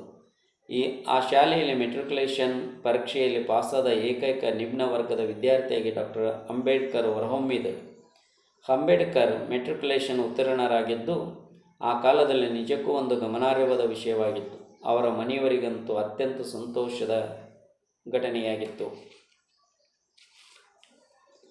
ಕೆಲವು ವಿಶಾಲ ಮನಸ್ಸಿನ ವ್ಯಕ್ತಿಗಳು ಅಂಬೇಡ್ಕರ್ ಅವರ ಈ ಪ್ರಯತ್ನವನ್ನು ಮೆಚ್ಚಿ ಅವರನ್ನು ಗೌರವಿಸಬೇಕೆಂದು ತೀರ್ಮಾನಿಸಿದರು. ಮುಂಬೈನಲ್ಲಿ ಅಂಬೇಡ್ಕರ್ ಅವರನ್ನು ಸನ್ಮಾನಿಸಲು ಪ್ರಸಿದ್ಧ ಸಮಾಜ ಸುಧಾರಕರಾಗಿದ್ದ ಎಸ್.ಕೆ. ಬೋಲೆ ಮತ್ತು ಪಿ.ವಿ. ಕೃಷ್ಣಾಜಿ ಅರ್ಜುನ್ ಕೇಲೋಸ್ಕರ್ ಅವರ ನೇತೃತ್ವದಲ್ಲಿ ಸಭೆ ನಡೆಯಿತು. ಸಭೆಯಲ್ಲಿ ಮಾತನಾಡಿದ ಕೇಲೋಸ್ಕರ್ ಅವರು ಅಂಬೇಡ್ಕರ್ ಅವರ ಶ್ರದ್ಧೆ ಮತ್ತು ನಿಷ್ಠೆಗಳನ್ನು ಕೊಂಡಾಡಿದರು. ಮುಂಬೈನ ಮಿಲ್ಲನ್ ಪ್ರೌಢಶಾಲೆಯಲ್ಲಿ ಮುಖ್ಯ ಶಿಕ್ಷಕರಾಗಿದ್ದ ಅವರು ಚಾರ್ನಿ ರಸ್ತೆ ಉದ್ಯಾನವನದಲ್ಲಿ ಅಂಬೇಡ್ಕರನ್ನು ಸಂಧಿಸುತ್ತಿದ್ದಾಗಿಯೂ ಅಂಬೇಡ್ಕರ್ ತಮ್ಮಿಂದ ಪುಸ್ತಕಗಳನ್ನು ಎರವಲು ಪಡೆದು ಓದುತ್ತಿದ್ದಾಗಿಯೂ ತಿಳಿಸಿ ಓದಿನ ಕುರಿತು ಅಂಬೇಡ್ಕರ್ ಅವರಿಗಿದ್ದ ಆಸಕ್ತಿಯನ್ನು ಕೊಂಡಾಡಿದರು. ತಾವು ಬರೆದಿದ್ದ ಲೈಫ್ ಆಫ್ ಗೌತಮ್ ಬುದ್ಧ ಕೃತಿಯನ್ನು ಅಂಬೇಡ್ಕರ್ ಅವರಿಗೆ ಅಂದಿನ ಸಭೆಯಲ್ಲಿ ಉಡುಗೊರೆಯಾಗಿ ನೀಡಿದರು. ಸಭೆ ಮುಗಿದ ಮೇಲೆ ಕೇಲೋಸ್ಕರ್ ಅವರು ರಾಮ್ಜಿ ಸಕ್ಪಾಲ್ ಅವರಿಗೆ ಮಗನಿಗೆ ಉನ್ನತ ಶಿಕ್ಷಣ ಕೊಡಿಸಿ ಎಂದು ಸಲಹೆ ನೀಡಿದರು. ರಾಮ್ಜಿ ಸಕ್ಪಾಲ್ ಅವರು, ನನ್ನ ಆರ್ಥಿಕ ಪರಿಸ್ಥಿತಿ ಅಷ್ಟು ಚೆನ್ನಾಗಿಲ್ಲ, ಆದರೂ ಏನಾದರೂ ಮಾಡಿ ಕಾಲೇಜಿಗೆ ಕಳಿಸುತ್ತೇನೆ ಎಂದು ಹೇಳಿದರು. ಸಮಾರಂಭದಿಂದ ಅಂಬೇಡ್ಕರ್ ಅವರಲ್ಲಿ ನವಚೈತನ್ಯ ಟಿಸುಲೊಡೆಯಿತು. ಮನಸ್ಸಿನಲ್ಲಿ ಅದಮ್ಯ ಧೈರ್ಯ ಮತ್ತು ಉತ್ಸಾಹ ವ್ಯಾಪಿಸಿಕೊಂಡಿತ್ತು. ಸಾಧನೆಯ ಮೂಲಕ ಗುರಿಯನ್ನು ಮುಟ್ಟಬಹುದು ಎಂಬ ಭರವಸೆ ಅವರಲ್ಲಿ ಮೂಡಿತ್ತು.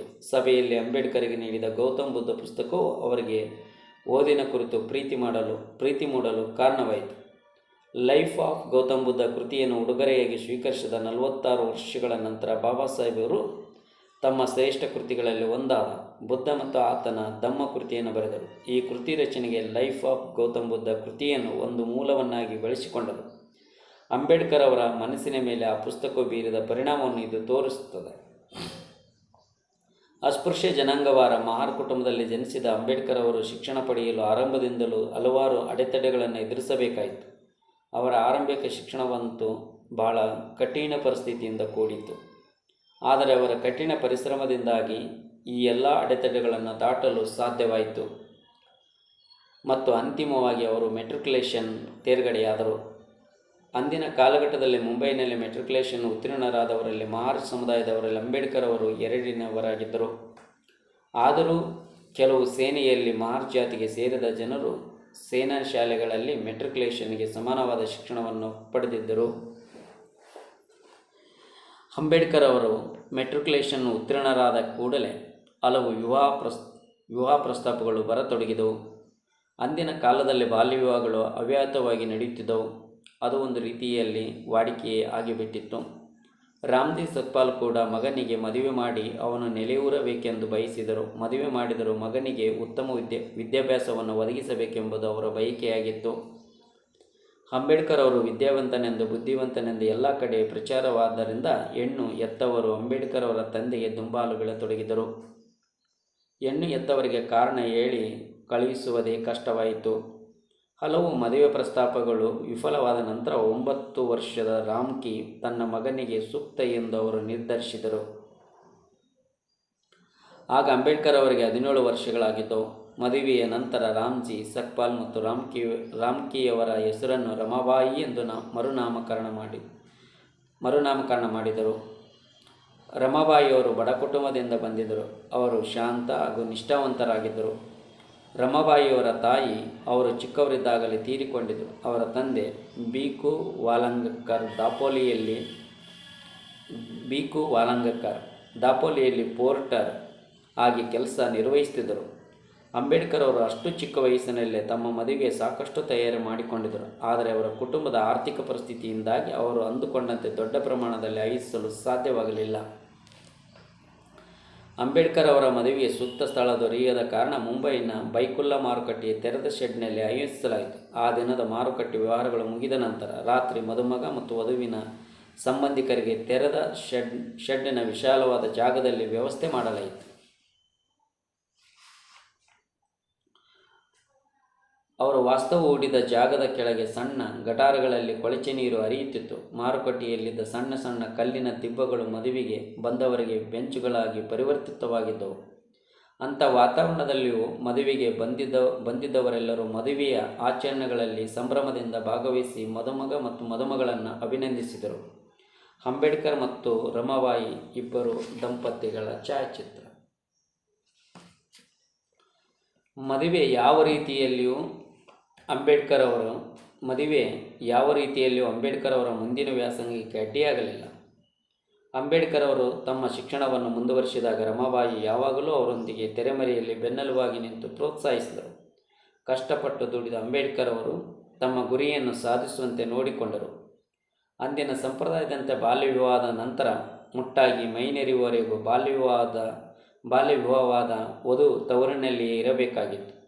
ದೊಡ್ಡವಳಾದ ನಂತರ ಗಂಡನ ಮನೆಗೆ ಹೋಗಬೇಕೆಂಬ ನಿಯಮವಿತ್ತು. ಹಾಗಾಗಿ ಮದುವೆಯಾದ ನಂತರ ರಮಾಬಾಯಿಯವರನ್ನು ಅವರ ಬಂಧುಗಳು ತವರು ಮನೆಗೆ ಕರೆದುಕೊಂಡು ಹೋದರು. ಮದುವೆಯ ನಂತರ ಅಂಬೇಡ್ಕರ್ ಅವರನ್ನು 1905ರ ಜನವರಿಯಲ್ಲಿ ಮುಂಬೈ ವಿಶ್ವವಿದ್ಯಾನಿಲಯದ ವ್ಯಾಪ್ತಿಗೆ ಸೇರಿದ ಮುಂಬೈನ ಎಲ್ಫಿನ್ಸ್ಟನ್ ಕಾಲೇಜಿಗೆ ಇಂಟರ್ಮೀಡಿಯೇಟ್ಗೆ ಸೇರಿಸಲಾಯಿತು. ಆ ಮೂಲಕ ಅಂಬೇಡ್ಕರ್ ಅವರ ಹೊಸ ಜೀವನ ಆರಂಭವಾಯಿತು. ಅವರು ತಮ್ಮ ಜೀವನವನ್ನು ಶಿಕ್ಷಣದೊಂದಿಗೆ ಸಮತೋಲನಗೊಳಿಸಲು ಪ್ರಯತ್ನಿಸಿದರು. ರಮಾಬಾಯಿಯವರ ಪ್ರೋತ್ಸಾಹದಿಂದಾಗಿ ಅಂಬೇಡ್ಕರ್ ಅವರು ಎಲ್ಫಿನ್ಸ್ಟನ್ ಕಾಲೇಜಿನಲ್ಲಿ ಅಧ್ಯಯನ ಮಾಡಲು ಪ್ರಾರಂಭಿಸಿದರು. ದಾದಾಬಾಯಿ ನವರೋಜಿ, ಮಹಾದೇವ್ ಗೋವಿಂದ್ ರಾನಡೆ, ಬಾಲಗಂಗಾಧರ ತಿಲಕ್, ಗೋಪಾಲಕೃಷ್ಣ ಗೋಖಲೆ, ಜೇಮ್ಸ್ ಎಡ್ಜಿ ಟಾಟಾ ಮುಂತಾದ ಮಹನೀಯರು ಎಲ್ಫಿನ್ಸ್ಟನ್ ಕಾಲೇಜಿನಲ್ಲಿ ಅಧ್ಯಯನ ಮಾಡಿದವರಾಗಿದ್ದಾರೆ. ಅಸ್ಪೃಶ್ಯರಾಗಿದ್ದರೂ ಕಾಲೇಜಿನಲ್ಲಿ ಪ್ರವೇಶ ದೊರೆತದ್ದು ಅವರಿಗೆ ವರದಾನ ಎನಿಸಿತು. 1908ರಲ್ಲಿ ಎಲ್ಫಿನ್ಸ್ಟನ್ ಕಾಲೇಜಿಗೆ ಪ್ರವೇಶಿಸಿದಾಗ ಬಾಬಾ ಸಾಹೇಬ್ ಅಂಬೇಡ್ಕರ್ ಮಹಾರ್ ಜಾತಿಯಿಂದ ಕಾಲೇಜು ಪ್ರವೇಶ ಪಡೆದ ಮೊದಲಿಗರಾಗಿದ್ದರು. ಇಂಟರ್ಮೀಡಿಯೇಟ್ ಪರೀಕ್ಷೆ ಮುಗಿಸುವ ಹೊತ್ತಿಗೆ ರಾಮ್ಜಿ ಸಕ್ಪಾಲ್ ಅವರಿಗೆ ಮಗನ ಶಿಕ್ಷಣಕ್ಕೆ ಹಣವನ್ನು ಸರಿದೂಗಿಸುವುದು ಕಷ್ಟಕರವಾಗಿತ್ತು. ಆದ್ದರಿಂದ ಅವರು ವಿಧಿಯಿಲ್ಲದೆ ಕೇಲುಸ್ಕರ್ ಅವರ ಸಲಹೆಯನ್ನು ಪಡೆಯಲು ಅವರ ಬಳಿ ಹೋದರು. ಬರೋಡ ಮಹಾರಾಜರಾದ ಸಯ್ಯಾಜಿರಾವ್ ಗಾಯಕ್ವಾಡ್ ಅವರು ಮುಂಬೈಗೆ ಬಂದಿದ್ದಾಗ ಮುಂಬೈನ ಟೌನ್ ಹಾಲ್ನಲ್ಲಿ ಏರ್ಪಡಿಸಿದ ಸಭೆಯಲ್ಲಿ ಮಾತನಾಡುತ್ತಾ, ಅಸ್ಪೃಶ್ಯ ಜನಾಂಗದವರಲ್ಲಿ ಯಾರಾದರೂ ಉತ್ತಮವಾಗಿ ಓದಿದ್ದರೆ ಅಂಥವರಿಗೆ ಉನ್ನತ ಶಿಕ್ಷಣ ಪಡೆಯಲು ವಿದ್ಯಾರ್ಥಿ ವೇತನವನ್ನು ಕೊಡುವುದಾಗಿ ಘೋಷಿಸಿದರು. ಅದನ್ನು ಕೇಲುಸ್ಕರ್ ಅವರು ನೆನಪಿಸಿಕೊಂಡರು. ಕೇಲುಸ್ಕರ್ ಅವರು ಅಂಬೇಡ್ಕರ್ ಅವರನ್ನು ಬರೋಡಕ್ಕೆ ಕರೆದುಕೊಂಡು ಹೋಗಿ ಮಹಾರಾಜ ಸಯ್ಯಾಜಿರಾವ್ ಗಾಯಕ್ವಾಡ್ ಅವರನ್ನು ಭೇಟಿ ಮಾಡಿಸಿದರು.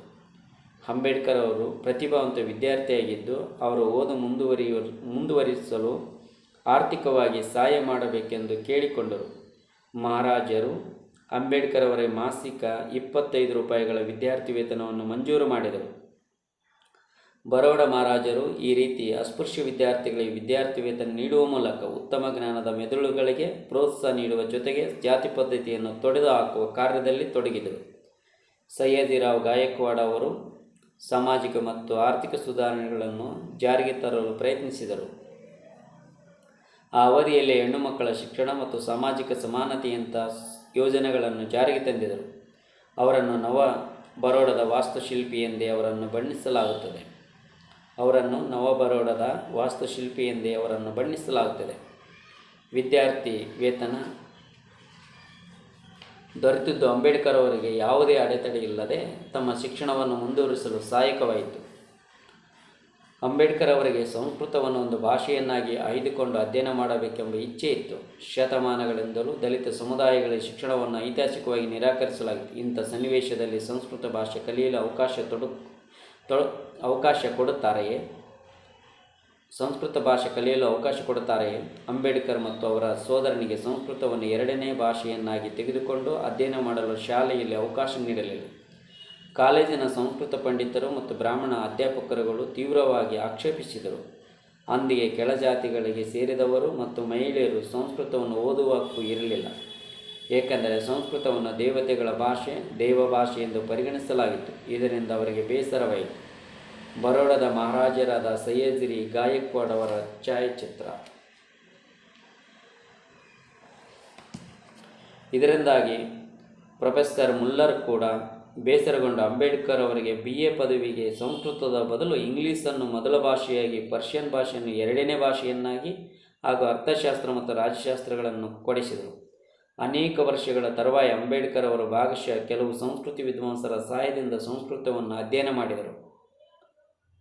ಪರ್ಷಿಯನ್ ಭಾಷೆಯನ್ನು ಸಂಸ್ಕೃತ ಭಾಷೆಯೊಂದಿಗೆ ಹೋಲಿಸುವುದು ಸಾಧ್ಯವಿಲ್ಲ, ಏಕೆಂದರೆ ಸಂಸ್ಕೃತವು ಮಹಾಕಾವ್ಯಗಳ ನಿಧಿ. ವೇದಗಳನ್ನು ತಿಳಿದುಕೊಳ್ಳಬೇಕಾದರೆ ಸಂಸ್ಕೃತವನ್ನು ಕಲಿಯಲೇಬೇಕಾಗಿತ್ತು. ವ್ಯಾಕರಣ, ರಾಜಕೀಯ ಮತ್ತು ತತ್ವಶಾಸ್ತ್ರ ತೊಟ್ಟಿಲು ಮತ್ತು ತರ್ಕಶಾಸ್ತ್ರದ ನೆಲೆಯಾಗಿದೆ ಎಂಬುದು ಅಂಬೇಡ್ಕರ್ ಅವರ ಅಭಿಪ್ರಾಯವಾಗಿತ್ತು. ವೈದಿಕರ ಸಾಮಾಜಿಕ ಜೀವನದ ವಿಷಯದಲ್ಲಿ ಪ್ರತಿಯೊಬ್ಬರು ಅಸ್ಪೃಶ್ಯತೆಯಂಥ ಈ ಅಮಾನುಷ್ಯ ನಡವಳಿಕೆಯನ್ನು ರಚಿಸುತ್ತಾರೆಂದಾಗಲಿ ಅಥವಾ ಪ್ರೋತ್ಸಾಹಿಸಿ ಪೋಷಿಸುತ್ತಾರೆಂದಾಗಲಿ ಹೇಳುವುದಕ್ಕೆ ಯಾವುದೇ ಆಧಾರವಿಲ್ಲ. ಹಾಗೆ ಎಲ್ಲರೂ ಒಂದೇ ಎಂದು ಹೇಳುವುದು ಸೂಕ್ತವೂ ಅಲ್ಲ. ಅಂಬೇಡ್ಕರ್ ಅವರ ಜೀವನದಲ್ಲಿ ತುಂಬ ಪ್ರಭಾವ ಬೀರಿದ ವ್ಯಕ್ತಿಗಳಾದ ಸತಾರ ಪ್ರಾಥಮಿಕ ಶಾಲೆ ಶಿಕ್ಷಕರಾದ ಅಂಬೇಡ್ಕರ್ ಅವರು ಓದು ಬರ ಹೇಳಿಕೊಟ್ಟಿದ್ದಲ್ಲದೆ ಶಾಲಾ ದಿನಗಳಲ್ಲಿ ಅಂಬೇಡ್ಕರ್ ಅವರಿಗೆ ಊಟ ತಿಂಡಿಯನ್ನು ನೀಡುತ್ತಿದ್ದರು. ಅಂಬೇಡ್ಕರ್ ಅವರ ಮೇಲೆ ಶಿಕ್ಷಕ ಅಂಬೇಡ್ಕರ್ ಅವರು ತೋರಿದ ಅಪಾರವಾದ ಪ್ರೇಮ ಹಾಗೂ ಶ್ರೇಷ್ಠ ಮಾನವೀಯ ಅಂತಃಕರಣದ ಗುಣ ಅಂಬೇಡ್ಕರ್ ಅವರ ಜೀವನದಲ್ಲಿ ಪ್ರಮುಖ ಪಾತ್ರ ವಹಿಸಿತು. ನೀರು ಕುಡಿದಿದ್ದರಿಂದ ಅಂಬೇಡ್ಕರ್ ಅವರನ್ನು ಥಳಿಸಿದ್ದಾಗಲಿ, ಅಸ್ಪೃಶ್ಯ ಎಂಬ ಕಾರಣಕ್ಕೆ ಗಾಡಿಯವರು ಅವರನ್ನು ಹತ್ತಿಸಿಕೊಳ್ಳದೆ ಹೋದದ್ದಾಗಲಿ, ತಲೆಗೂದಲನ್ನು ಕತ್ತರಿಸಲು ಕ್ಷೌರಿಕ ನಿರಾಕರಿಸಿದಂತಾಗಲಿ ಅಂಬೇಡ್ಕರ್ ಅಧೀರರಾಗಲಿಲ್ಲ. ಮನೆಯಲ್ಲಿ ವಂಶಪರಂಪರವಾಗಿ ಬಂದಿದ್ದ ಮಿಲಿಟರಿ ಶಿಸ್ತು ಒಂದಡಿಯಾದರೆ ಶಿಕ್ಷಕ ಅಂಬೇಡ್ಕರ್ ಅವರನ್ನು ಬಹಳ ಪ್ರೀತಿಯಿಂದ ನೋಡಿಕೊಂಡಿದ್ದರಿಂದಾಗಿ ಲೋಕದಲ್ಲಿ ಎಲ್ಲರೂ ಒಂದೇ ರೀತಿ ಇರುವುದಿಲ್ಲ ಎಂಬ ಆಶಯವಾದ ಅಂಬೇಡ್ಕರ್ ಅವರಲ್ಲಿ ಮೂಡಿರಬಹುದು. ಜ್ಯೋತಿಬಾ ಫುಲೆಯವರ ಅನುಯಾಯಿಗಳು ಮತ್ತು ಸತ್ಯಶೋಧಕ ಆಂದೋಲನದ ಪ್ರಸಿದ್ಧ ನಾಯಕರು ಆಗಿದ್ದ SK ಬೋಲೆ, ಅಂದಿನ ಹೆಸರಾಂತ ಮರಾಠಿ ಸಾಹಿತಿಗಳಾದ ಕೇಲುಸ್ಕರ್ ಅವರುಗಳ ಸಂಪರ್ಕ ಅಂಬೇಡ್ಕರ್ ಅವರು ಮೆಟ್ರಿಕ್ಯುಲೇಷನ್ ಪಾಸ್ ಮಾಡಿದಾಗ ಏರ್ಪಡಿಸಿದ ಅಭಿನಂದನಾ ಕಾರ್ಯಕ್ರಮದಲ್ಲಿ ದೊರೆತಿತ್ತು. ಹದಿಹರೆಯದ ಅಂಬೇಡ್ಕರ್ ಅವರಲ್ಲಿ ಮತ್ತಷ್ಟು ಆಶಯವಾದ ಚಿಗುರೊಡೆಯಲು ಸಹಾಯಕವಾಗಿರಬಹುದು. ಪ್ರೊಫೆಸರ್ ಮುಲ್ಲರ್ ಅವರು ಅಂಬೇಡ್ಕರ್ ಅವರ ಕಾಲೇಜು ಶಿಕ್ಷಣದಲ್ಲಿ ಪ್ರಮುಖ ಪಾತ್ರ ವಹಿಸಿದರು. ಇವರೆಲ್ಲರ ಮೇಲೆ ಸ್ವತಃ ಅಂಬೇಡ್ಕರ್ ಅವರು ಅಪಾರವಾದ ಗೌರವವನ್ನು ಇಟ್ಟುಕೊಂಡಿದ್ದರು. ಇದೇ ವೇಳೆಗೆ ಮಗನ ವಿದ್ಯಾಭ್ಯಾಸಕ್ಕೆ ತೊಂದರೆಯಾಗುತ್ತದೆ ಎಂಬ ಉದ್ದೇಶದಿಂದ ರಾಮ್ಜಿ ಸಕ್ಪಾಲ್ ಅವರು ಬಾಡಿಗೆಗೆ ಬೇರೆ ಮನೆಯೊಂದನ್ನು ನೋಡತೊಡಗಿದರು. ಮುಂಬೈನ ಪಾರೇಲ್ನಲ್ಲಿ ನಗರಾಭಿವೃದ್ಧಿ ಮಂಡಳಿ ವಠಾರದ 2ನೇ ಮಹಡಿಯಲ್ಲಿ 2 ರೂಮುಗಳಿರುವ ಮನೆಯೊಂದನ್ನು ಬಾಡಿಗೆ ಪಡೆದರು. 2 ಕೊಠಡಿಗಳಲ್ಲಿ ಒಂದು ಕೊಠಡಿಯನ್ನು ಅಂಬೇಡ್ಕರ್ ಅವರಿಗೆ ಓದುವುದಕ್ಕಾಗಿಯೇ ಅವಕಾಶ ಮಾಡಿಕೊಟ್ಟರು.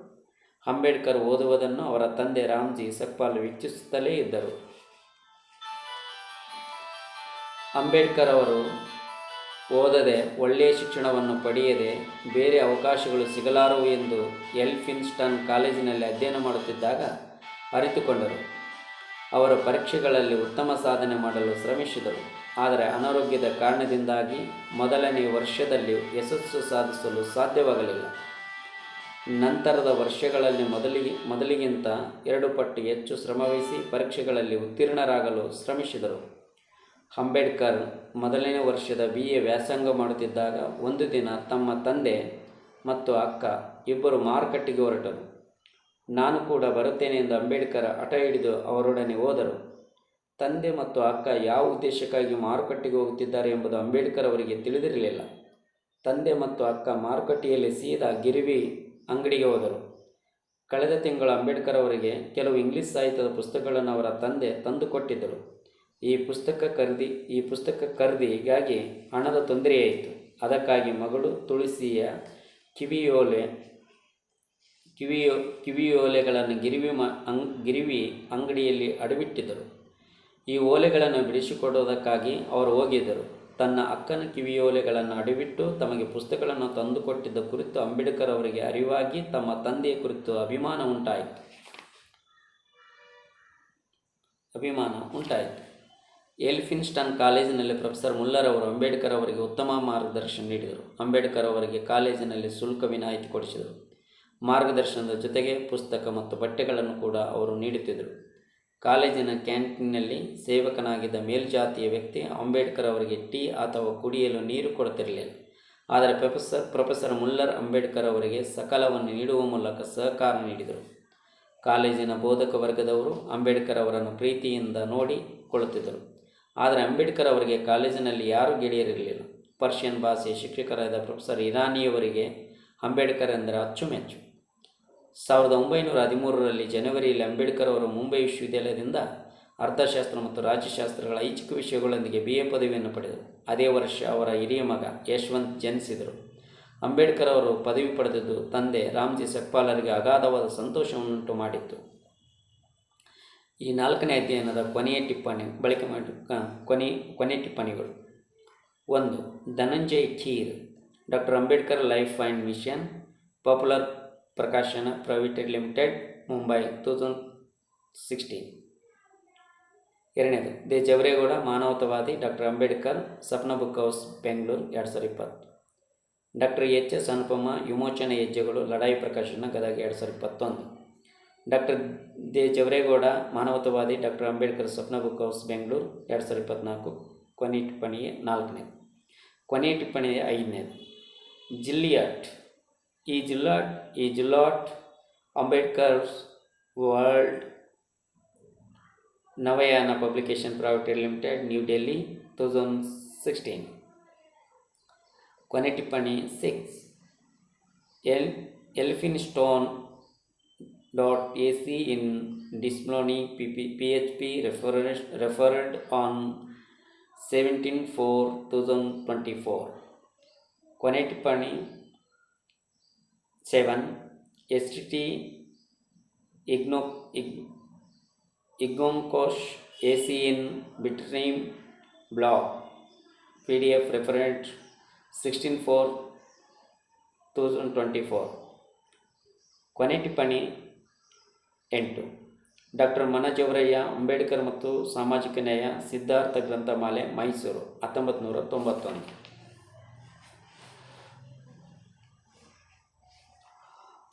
ಅಧ್ಯಾಯ 5. ಉದ್ಯೋಗವನ್ನು ಅರಸಿ. ಪದವಿ ಪಡೆದ ಅಂಬೇಡ್ಕರ್ ಅವರ ಮನಸ್ಸು ಉಲ್ಲಾಸಗೊಂಡರೂ ಜೀವನ ಪರೀಕ್ಷೆಯು ಜವಾಬ್ದಾರಿ ಅವರ ಮನಸ್ಥೈರ್ಯವನ್ನು ಕುಗ್ಗಿಸಿತು. ಬಡತನದ ಮನೆಯಲ್ಲಿ ಸೋಮಾರಿಯಾಗಿ ಕಾಲ ಕಳೆಯುವುದು ಸರಿಯಲ್ಲ ಎಂಬ ಭಾವನೆ ಅವರಲ್ಲಿ ಕಾಡತೊಡಗಿತ್ತು. ಬರೋಡ ಮಹಾರಾಜರು ಅಸ್ಪೃಶ್ಯರ ಪರವಾಗಿ ಕೆಲಸ ಮಾಡುತ್ತಿದ್ದು ಮತ್ತು ಆ ವರ್ಗದ ಬುದ್ಧಿವಂತ ಯುವಕರಿಗೆ ನೌಕರಿ ಕೊಡುತ್ತಿದ್ದ ವಿಷಯ ಅಂಬೇಡ್ಕರ್ ಅವರ ಗಮನಕ್ಕೆ ಬಂದಿತ್ತು. ತಾನು ಕೆಲಸಕ್ಕೆ ಹೋದರೆ ತಮ್ಮ ಬದುಕು ಸುಗಮವಾಗಬಹುದು ಎಂದು ಆಲೋಚಿಸಿದರು. ಅಂಬೇಡ್ಕರ್ ತಮ್ಮ ತಂದೆಯನ್ನು ಒಪ್ಪಿಸಿ ಅವರ ಅನುಮತಿ ಪಡೆದು ಉದ್ಯೋಗವನ್ನು ಕೋರಿ ಬರೋಡ ಮಹಾರಾಜರಿಗೆ ಅರ್ಜಿಯೊಂದನ್ನು ಕಳಿಸಿಕೊಟ್ಟರು. ಬರೋಡ ಮಹಾರಾಜರು ಅಂಬೇಡ್ಕರ್ ಅವರನ್ನು ಬರೋಡ ಸಾಮ್ರಾಜ್ಯದ ಸೇನೆಯಲ್ಲಿ ಲೆಫ್ಟಿನೆಂಟ್ ಆಗಿ ನೇಮಿಸಿಕೊಂಡ ಆದೇಶವು ಕೆಲವೇ ದಿನಗಳಲ್ಲಿ ಅಂಬೇಡ್ಕರ್ ಅವರ ಕೈ ಸೇರಿತ್ತು. ಅಂಬೇಡ್ಕರ್ ಅವರು ಕೆಲಸಕ್ಕೆ ಸೇರುವುದು ತಂದೆ ರಾಮ್ಜಿ ಸಕ್ಪಾಲ್ ಅವರಿಗೆ ಸ್ವಲ್ಪವೂ ಇಷ್ಟವಿರಲಿಲ್ಲ. ಅವರಿಗೆ ಸಾಲ ಮಾಡಿಯಾದರೂ ಮಗನನ್ನು ಉನ್ನತ ವ್ಯಾಸಂಗಕ್ಕೆ ವಿದೇಶಿಗೆ ಕಳಿಸಬೇಕೆಂಬ ಇಚ್ಛೆ ಇತ್ತು. ಅಲ್ಲಿ ಅಸ್ಪೃಶ್ಯರ ಪರಿಸ್ಥಿತಿ ಕಷ್ಟಕರವಾಗಿರುವುದರಿಂದ ಅಲ್ಲಿಗೆ ಹೋಗೋದು ಬೇಡ ಎಂದು ಅಂಬೇಡ್ಕರ್ ಅವರಿಗೆ ತಿಳಿ ಹೇಳಿದರು. ಆದರೆ ಅಂಬೇಡ್ಕರ್ ಅವರ ಚಿಂತನೆ ಬೇರೆಯಾಗಿತ್ತು. BA ಪಾಸ್ ಮಾಡಿದ ಮೇಲೆಯೂ ತನ್ನ ಹೆಂಡತಿ ಮತ್ತು ಒಬ್ಬ ಮಗನನ್ನು ತಂದೆಯ ನಿವೃತ್ತಿಯ ವೇತನದ ದುಡ್ಡಿನಲ್ಲಿ ಸಾಕುವುದು ಸರಿಯಲ್ಲ ಎಂಬುದು ಅವರ ಮನೋಭಾವವಾಗಿತ್ತು. ಜೊತೆಗೆ ತನಗೆ ವ್ಯಾಸಂಗ ಮಾಡಲು ಸಹಾಯ ಮಾಡಿದ ಮಹಾರಾಜರಿರುವುದರಿಂದ ಯಾವುದೇ ರೀತಿಯ ಸಮಸ್ಯೆ ಆಗದು ಎಂಬ ಮನೋಭಾವದಿಂದ ಅವರು ಬರೋಡ ಸಾಮ್ರಾಜ್ಯದಲ್ಲಿ ಮಿಲಿಟರಿ ಲೆಫ್ಟಿನೆಂಟ್ ಆಗಿ ಕೆಲಸಕ್ಕೆ ಸೇರಲು ನಿರ್ಧರಿಸಿ ಬರೋಡಕ್ಕೆ ಪ್ರಯಾಣ ಬೆಳೆಸಿದರು. ಬರೋಡಾದ ಸೈನ್ಯದಲ್ಲಿ ಅಂಬೇಡ್ಕರ್ ಅವರು ಲೆಫ್ಟಿನೆಂಟ್ ಆಗಿ ಉದ್ಯೋಗ ಜೀವನವನ್ನು ಆರಂಭಿಸಿದರು. ಆದರೆ ಅವರಿಗೆ ಉಳಿದುಕೊಳ್ಳಲು ಎಲ್ಲಿಯೂ ಸ್ಥಳ ದೊರೆಯಲಿಲ್ಲ. ಕೊನೆಗೆ ಆರ್ಯ ಸಮಾಜದ ಕಚೇರಿಯಲ್ಲಿ ಉಳಿದುಕೊಳ್ಳೋದಕ್ಕೆ ಒಂದಿಷ್ಟು ಜಾಗ ಸಿಕ್ಕಿತ್ತು. ಊಟ ಮಾಡಲು ನಗರದ ಹೊರಭಾಗದಲ್ಲಿದ್ದ ಅಸ್ಪೃಶ್ಯರ ಪ್ರದೇಶಗಳಿಗೆ ಹೋಗಬೇಕಾಗಿತ್ತು. ಇತ್ತ ಸಂಸಾರದ ಭಾರ ಮತ್ತು ವಯೋಮಾನದ ಕಾರಣದಿಂದಾಗಿ ಅನಾರೋಗ್ಯದಿಂದ ಸೊರಗಿ ಹೋಗಿದ್ದ ರಾಮ್ಜಿ ಸಕ್ಪಾಲ್ ತಮ್ಮ ಮಗ ದೂರದ ಊರಿಗೆ ಹೋಗಿದ್ದ ಯಾತನೆಯನ್ನು ತಾಳಲಾರದೆ ಮತ್ತಷ್ಟು ಅನಾರೋಗ್ಯಕ್ಕೆ ಒಳಗಾದರು. ಅಂಬೇಡ್ಕರ್ ಅವರು ಬರೋಡಾಗೆ ತೆರಳಿ ಕೇವಲ 15 ದಿನಗಳಾಗಿದ್ದವು. ತಂದೆ ರಾಮ್ಜಿ ಸಕ್ಪಾಲ್ ತೀವ್ರ ಅನಾರೋಗ್ಯದಿಂದ ಬಳಲುತ್ತಿದ್ದಾರೆ ಎಂದು ಟೆಲಿಗ್ರಾಮ್ ಬಂದಿತ್ತು. ಅಂಬೇಡ್ಕರ್ ಅನಾರೋಗ್ಯಕ್ಕೀಡಾಗಿದ್ದ ತಮ್ಮ ತಂದೆಯನ್ನು ನೋಡಿಕೊಳ್ಳುವ ಸಲುವಾಗಿ ಮರಳಿ ಮುಂಬೈಗೆ ವಾಪಸ್ ಬರಬೇಕಾಯಿತು. ಫೆಬ್ರವರಿ 2, 1913ರಲ್ಲಿ ರಾಮ್ಜಿ ಸಕ್ಪಾಲ್ ಅವರು ನಿಧನ ಹೊಂದಿದರು. ತಂದೆಯ ನಿಧನದಿಂದಾಗಿ ಅಂಬೇಡ್ಕರ್ ಅವರಿಗೆ ದಿಕ್ಕು ತೋಚದಂತಾಯಿತು. ತಂದೆಯ ಭೌತಿಕ ದೇಹ ಕಣ್ಮರೆಯಾದರೂ ಅವರ ಸಂದೇಶಗಳು ಮತ್ತು ಆಶಯಗಳು ಮಾತ್ರ ಅಂಬೇಡ್ಕರ್ ಅವರ ಅಂತರಂಗದಲ್ಲಿ ಸದಾ ಜಾಗೃತವಾಗಿದ್ದವು. ತಂದೆಯ ಪ್ರೋತ್ಸಾಹದಿಂದ ವಿಸ್ತಾರಗೊಂಡಿದ್ದ ಅವರ ಜ್ಞಾನತೃಷೆ ದಿನ ಕಳೆದಂತೆ ವೃದ್ಧಿಯಾಗುತ್ತಿತ್ತು. ಬರೋಡಾದ ತಮ್ಮ ಅಲ್ಪ ದಿನಗಳ ವಾಸ ಅವರಿಗೆ ಸಮಾಧಾನ ತಂದಿರಲಿಲ್ಲ. ಅಸ್ಪೃಶ್ಯರೆಂಬ ಕಾರಣಕ್ಕೆ ಅವರಿಗೆ ಬರೋಡಾದಲ್ಲಿ ವಾಸಕ್ಕೆ ಮನೆ ಸಿಕ್ಕಿರಲಿಲ್ಲ. ಅಲ್ಲಿಯೂ ಜಾತಿ ತಾರತಮ್ಯ ತಾಂಡವಾಡುತ್ತಿತ್ತು. ಆದ್ದರಿಂದ ಅವರು ಮತ್ತೆ ಕೆಲಸಕ್ಕೆ ಹೋಗಲು ಇಚ್ಛಿಸಲಿಲ್ಲ. ಬದಲಾಗಿ ಜಾತಿ, ಮತ, ವರ್ಣದ್ವೇಷಗಳಿಂದ ಕಲುಷಿತಗೊಳ್ಳದ ವಾತಾವರಣದಲ್ಲಿ ತಮ್ಮ ವ್ಯಾಸಂಗವನ್ನು ಮುಂದುವರಿಸಿ ಜ್ಞಾನೋಪಾಸನೆಯನ್ನು ನಡೆಸುವ ಮೂಲಕ ವಿಶಾಲ ಲೋಕಾನುಭವವನ್ನು ಸಂಪಾದಿಸಿದರೆ ನನ್ನ ಜನಾಂಗದ ಉದ್ಧಾರ ಮಾಡಲು ಸಾಧ್ಯವಾಗಬಹುದು ಎಂಬ ನಿರ್ಧಾರಕ್ಕೆ ಬಂದಿದ್ದ ಅವರು ಉನ್ನತ ಶಿಕ್ಷಣ ಪಡೆಯಬೇಕೆಂಬ ತೀರ್ಮಾನಕ್ಕೆ ಬಂದರು. ಮಗನನ್ನು ಉನ್ನತ ಶಿಕ್ಷಣಕ್ಕಾಗಿ ವಿದೇಶಕ್ಕೆ ಕಳುಹಿಸಬೇಕೆಂದು ರಾಮ್ಜಿ ಸಕ್ಪಾಲ್ ಕೂಡ ಇಚ್ಛಿಸಿದರು ಮತ್ತು ಈ ವಿಷಯವನ್ನು ಅಂಬೇಡ್ಕರ್ ಅವರಿಗೂ ತಿಳಿಸಿದರು. ಮಗನನ್ನು ಉನ್ನತ ಶಿಕ್ಷಣಕ್ಕಾಗಿ ವಿದೇಶಕ್ಕೆ ಕಳಿಸಬೇಕೆಂದು ರಾಮ್ಜಿ ಸಕ್ಪಾಲ್ ಕೂಡ ಇಚ್ಛಿಸಿದರು ಮತ್ತು ಈ ವಿಷಯವನ್ನು ಅಂಬೇಡ್ಕರ್ ಅವರಿಗೆ ತಿಳಿಸಿದರು. ಬರೋಡಾದ ಮಹಾರಾಜರು ಭಾರತದ ಅತ್ಯುತ್ತಮ ವಿದ್ಯಾರ್ಥಿಗಳನ್ನು ವ್ಯಾಸಂಗಕ್ಕಾಗಿ ವಿದೇಶಕ್ಕೆ ಕಳುಹಿಸುವ ವಿದ್ಯಾರ್ಥಿ ವೇತನ ಯೋಜನೆಯನ್ನು ಅಂದಿನ ಕಾಲಘಟ್ಟದಲ್ಲಿ ಹಾಕಿಕೊಂಡಿದ್ದರು. ಉನ್ನತ ಶಿಕ್ಷಣದ ಸಲುವಾಗಿ ಕೇಲುಸ್ಕರ್ ಅವರು ಅಂಬೇಡ್ಕರ್ ಅವರನ್ನು ಮಹಾರಾಜರ ಬಳಿ ಕರೆದುಕೊಂಡು ಹೋಗಲು ತೀರ್ಮಾನಿಸಿ ಮುಂಬೈನ ಮಲಬಾರ್ ಹಿಲ್ ಅರಮನೆಯಲ್ಲಿ ಮಹಾರಾಜರನ್ನು ಭೇಟಿ ಮಾಡಿದರು. ಮಹಾರಾಜರಿಗೆ ಅಂಬೇಡ್ಕರ್ ಅವರ ಕುರಿತು ಆಗಲೇ ತಿಳಿದಿತ್ತು. ಸುಮಾರು ಅರ್ಧ ಗಂಟೆ ಕಾಲ ಅಂಬೇಡ್ಕರ್ ಅವರೊಂದಿಗೆ ಮಹಾರಾಜರು ಸಂವಾದ ನಡೆಸಿದರು. ಈ ಸಂವಾದ ಮಹಾರಾಜರಿಗೆ ತೃಪ್ತಿ ಉಂಟು ಮಾಡಿತು. ನೀವು ನಾಳೆ ಇದೇ ಸಮಯಕ್ಕೆ ಬನ್ನಿ ಎಂದು ಹೇಳಿ ಕಳಿಸಿದರು. ಮರುದಿನ ಅಂಬೇಡ್ಕರ್ ಅವರು ಮಹಾರಾಜರನ್ನು ಭೇಟಿ ಮಾಡಿದಾಗ ಹಲವು ಪ್ರಶ್ನೆಗಳನ್ನು ಕೇಳಿದರು. ಅವುಗಳಲ್ಲಿ ಮುಖ್ಯವಾದವುಗಳೆಂದರೆ, ನೀವು ಯಾವ ವಿಷಯವನ್ನು ಅಧ್ಯಯನ ಮಾಡಲು ಬಯಸುತ್ತೀರಿ? ಅಂಬೇಡ್ಕರ್ ಹೇಳುವ ಸಮಾಜಶಾಸ್ತ್ರ, ಅರ್ಥಶಾಸ್ತ್ರ ಮತ್ತು ವಿಶೇಷವಾಗಿ ಸಾರ್ವಜನಿಕ ಹಣಕಾಸು ವಿಷಯಗಳು. ಮಹಾರಾಜ, ಈ ವಿಷಯಗಳ ಅಧ್ಯಯನ ಮಾಡಿ ಏನು ಮಾಡುವೆ? ಅಂಬೇಡ್ಕರ್ ಹೇಳ್ತಾರೆ, ಈ ವಿಷಯಗಳ ಅಧ್ಯಯನದಿಂದ ಸಮಾಜದಲ್ಲಿ ಖಿನ್ನತೆಗೊಳಗಾಗಿರುವ ನನ್ನ ಸಮಾಜದ ಜನರ ಸ್ಥಿತಿಯನ್ನು ಸುಧಾರಿಸಲು ನನಗೆ ಸಹಾಯಕವಾಗುತ್ತದೆ. ಇದೇ ವಿಷಯಗಳನ್ನು ಅನುಸರಿಸಿ ಸಾಮಾಜಿಕ ಸುಧಾರಣೆಗಳ ಕೆಲಸವನ್ನು ಮಾಡುತ್ತೇನೆ. ಮಹಾರಾಜ ನಗುತ್ತ, ಅಂದರೆ ನೀನು ನಾವು ಮಾಡುತ್ತಿರುವ ಸೇವೆಯನ್ನೇ ಮಾಡಲು ಹೊರಟಿದೆಯಾ ಅಲ್ವೇ? ಹಾಗಾದರೆ ನೀವು ಅಧ್ಯಯನ ಮತ್ತು ಸಮಾಜ ಸೇವೆಗಳನ್ನು ಮಾಡುತ್ತೀರಿ.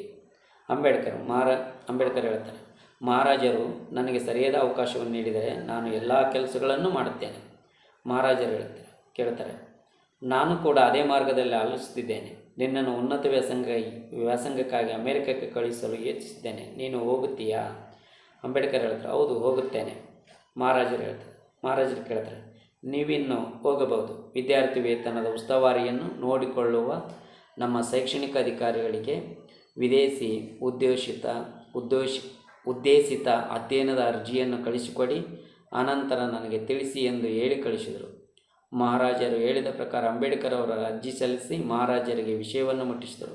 ವಿದೇಶದಲ್ಲಿ ಅಧ್ಯಯನವನ್ನು ಪೂರ್ಣಗೊಳಿಸಿದ ನಂತರ 10 ವರ್ಷಗಳ ಕಾಲ ಬರೋಡ ರಾಜ್ಯದಲ್ಲಿ ಸೇವೆ ಸಲ್ಲಿಸಲು ಒಪ್ಪಿಗೆ ಸೂಚಿಸುವ ಕರಾರು ಪತ್ರಕ್ಕೆ ವಿದೇಶದಲ್ಲಿ ಅಧ್ಯಯನವನ್ನು ಪೂರ್ಣಗೊಳಿಸಿದ ನಂತರ 10 ವರ್ಷಗಳ ಕಾಲ ಬರೋಡ ರಾಜ್ಯದಲ್ಲಿ ಸೇವೆ ಸಲ್ಲಿಸಲು ಒಪ್ಪಿಗೆ ಸೂಚಿಸುವ ಕರಾರು ಪತ್ರಕ್ಕೆ ಜೂನ್ 4, 1913ರಂದು ಸಹಿ ಮಾಡಿದರು. ಅವರಿಗೆ ತಿಂಗಳಿಗೆ 11.50 ಬ್ರಿಟಿಷ್ ಪೌಂಡ್ಗಳ ವಿದ್ಯಾರ್ಥಿ ವೇತನವನ್ನು 15 ಜೂನ್ 1913ರಿಂದ 14 ಜೂನ್ 1916ರವರೆಗೆ 3 ವರ್ಷಗಳ ಅವಧಿಗೆ ಮಹಾರಾಜರು ಮಂಜೂರು ಮಾಡಿದರು. ಅತ್ಯಂತ ಪ್ರತಿಭಾಶಾಲಿಯಾಗಿದ್ದ ಅಂಬೇಡ್ಕರ್ ಅವರು ಸಹಜವಾಗಿ ಈ ವಿದ್ಯಾರ್ಥಿ ವೇತನಕ್ಕೆ ಆಯ್ಕೆಯಾದರು. ಅಮೆರಿಕ ದೇಶದ ಪ್ರಯಾಣಕ್ಕೆ ಸಿದ್ಧತೆ ಮಾಡಿಕೊಳ್ಳಲು ಆರಂಭಿಸಿದ ಅಂಬೇಡ್ಕರ್ ತಮ್ಮ ಪತ್ನಿ ಕುರಿತು ಚಿಂತಿಸತೊಡಗಿದರು. ಏನೂ ಅರಿಯದ ಎಳೆ ವಯಸ್ಸಿನ ಮಡದಿಯನ್ನು ಬಿಟ್ಟು ದೂರ ತೆರಳುವುದನ್ನು ನೆನಪಿಸಿಕೊಂಡ ಅವರ ಅಂತರಂಗ ಕುಲುಕಿತ್ತು. ತನ್ನ ಮಡದಿಗೆ ವಿದೇಶದಲ್ಲಿ ವ್ಯಾಸಂಗ ಮಾಡುವ ಉದ್ದೇಶಗಳನ್ನು ತಿಳಿಸಿದರು. ಪತಿಯ ಇಚ್ಛೆಯನ್ನು ಅರಿತ ರಮಾಬಾಯಿಯವರು, ನಮ್ಮ ಬಗ್ಗೆ ಚಿಂತಿಸುವ ಅವಶ್ಯಕತೆ ಇಲ್ಲವೆಂದು, ನೀವು ನಿಮ್ಮ ಗುರಿಯನ್ನು ತಲುಪಬೇಕೆಂಬುದೇ ನಮ್ಮೆಲ್ಲರ ಬಯಕೆಯಾಗಿದೆ ಎಂದು ಅಂಬೇಡ್ಕರ್ ಅವರಿಗೆ ಉರಿದುಂಬಿಸಿ ಬೀಳ್ಕೊಟ್ಟರು. ಕೊನೆ ಟಿಪ್ಪಣಿ 1. Kadam KN Kadam. Doctor Baba Saheb Ambedkar and the significance of each movement, a chronology. Bombay popular Prakashan 1991. ತಮಗೆಲ್ಲರೂ ಮತ್ತೆ ಮುಂದಿನ ಭಾಗದಲ್ಲಿ ಸಿಗೋಣ. ಜೈ ಭೀಮ್, ಲಾಲ್ ಸಲಾಂ.